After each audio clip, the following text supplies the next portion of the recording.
Olá, tudo bom? Eu vou precisar usar um pouquinho o óculos, mas espero que a gente consiga conversar numa boa. E seguinte,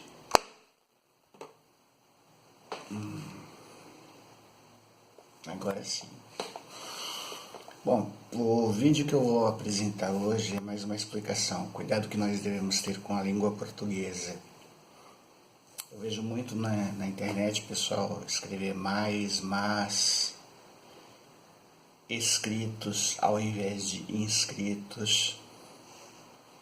Vejo muito pessoal escrever palavras que às vezes fogem do contexto. Bloqueei, o pessoal escreve bloqueie. E às vezes é errada a forma escrita, às vezes por falta de conhecimento e pouca leitura. Quando você lê bastante, não basta apenas você ler por ler. Você deve ler, interpretar, entender as palavras, prestar atenção na pontuação, prestar atenção nas frases, travessão, vírgulas, ponto de interrogação, exclamação, reticências, acentos agudos, acentos circunflexos. Uma boa leitura, ela não é feita da noite para o dia, nós sabemos disso. Mas uma excelente leitura, ela requer tempo, requer calma, requer prática. Eu vejo muitas pessoas formadas em universidades, jornalistas principalmente, em que eles cometem o gravíssimo erro de passar a notícia, entretanto não se preocupam muito com a revisão do texto. Às vezes um erro de digitação, ele pode significar um erro fatal numa reportagem. O mesmo se dá se você erra uma determinada palavra e ela acaba quebrando aquele contexto. Existe um ditado que você aprende com os professores de português, língua portuguesa, que é o seguinte: uma vírgula, dependendo da posição dela numa frase, ela pode dar um sentido totalmente oposto daquilo que se espera da pessoa. Há pessoas mais radicais que ainda dizem: uma vírgula pode matar. Uma vírgula pode matar. Então, todo cuidado com a língua portuguesa é pouco, porque se você tem cuidado com a sua higiene pessoal, se você tem cuidado com a sua alimentação, por que cargas d'água você não tem cuidado com o idioma ao qual você fala? Muitos querem sair do Brasil, querem ir para fora, querem falar perfeitamente inglês, francês, alemão, italiano, não importa. Entretanto, cometem o erro primário de não aperfeiçoar o próprio idioma, não saber o próprio idioma. Sabemos que a língua portuguesa é muito difícil, sabemos que a língua portuguesa ela é complicadíssima, ela tem certas regrinhas que são até cansativas, mas no dia a dia, se nós praticarmos, essas regrinhas elas acabam tornando a língua portuguesa mais produtiva, acabam tornando o seu comunicar mais eficiente, acaba tornando a sua forma de falar melhor e a forma de escrever idem. Sabemos que 50% das redações no Brasil ocorrem pela falta de leitura, pela falta de regras, de concordância, de coerência. O brasileiro está acostumado a ler, mas não sabe interpretar. É o mesmo do analfabeto funcional, aquela pessoa que ela diz que estudou, fez da primeira até a oitava série, depois fez ensino médio, entrou numa faculdade. Entretanto, na hora da prática, a pessoa não sabe interpretar um texto, não sabe identificar um problema e ter capacidade de resolver esse problema. Devemos tomar muito cuidado.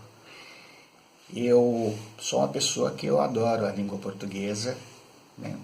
Costumo procurar falar de forma coerente, não tenho ainda a verbalidade de dizer as coisas como gostaria de dizer. Não tenho o feeling como muitos youtubers têm, de estar falando aleatoriamente, estar conversando.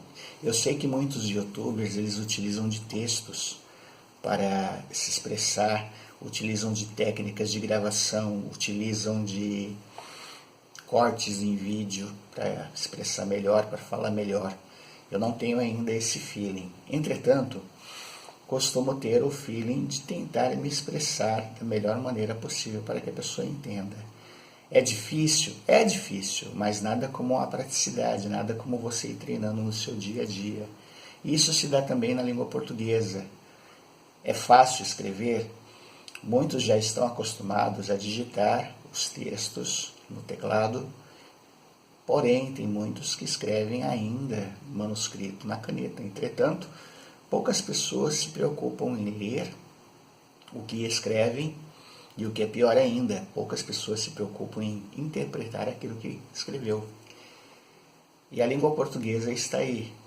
Um dicionário ele é sempre bem-vindo, ele não é apenas um livro para ficar de enfeite. Quando você tem um dicionário à sua disposição, muitas palavras as quais você escreve erroneamente pode ser corrigido. Muitos até alegam, não, mas se eu escrever o computador corrige para mim. Não é verdade, nem sempre é de acordo. O Google, por exemplo, quando você vai traduzir uma palavra de origem estrangeira no Google, né, Google Tradutor, ele vai te dar aquilo ao pé da letra, mas ele não vai te dar concordância, coerência.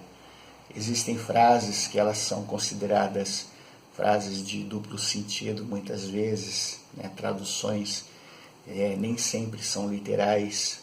As verdadeiras traduções, elas têm a chamada gíria, né, o qual precisa ser interpretada.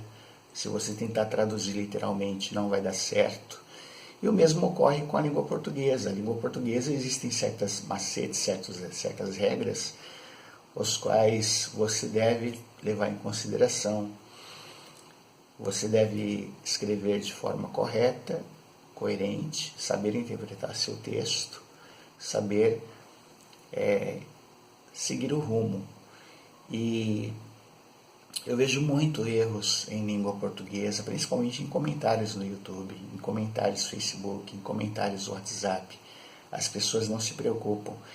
Eu até confesso que é um erro meu corrigir, né, as pessoas por determinados assuntos.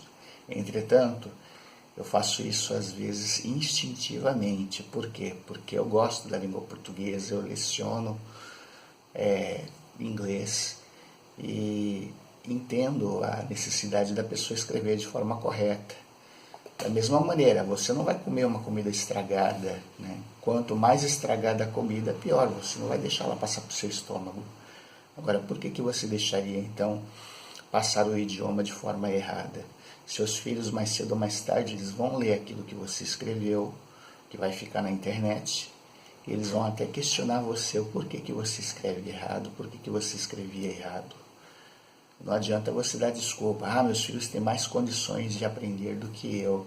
Não é verdade, porque um erro muitas vezes conduz a outros erros, e se você não aceita uma correção de boa, a vida ensina a você se autocorrigir na prática. Um exemplo bem claro, você acabou de fazer o vestibular, o Enem, vai entrar na faculdade. Só que dentro do Enem, você não passa e não entra na faculdade. Por quê? Você vai analisar 50% dos erros escritos estão na redação. E é isso aí. Esse é o recado que eu estou passando para vocês. Espero que gostem. Valeu, fui!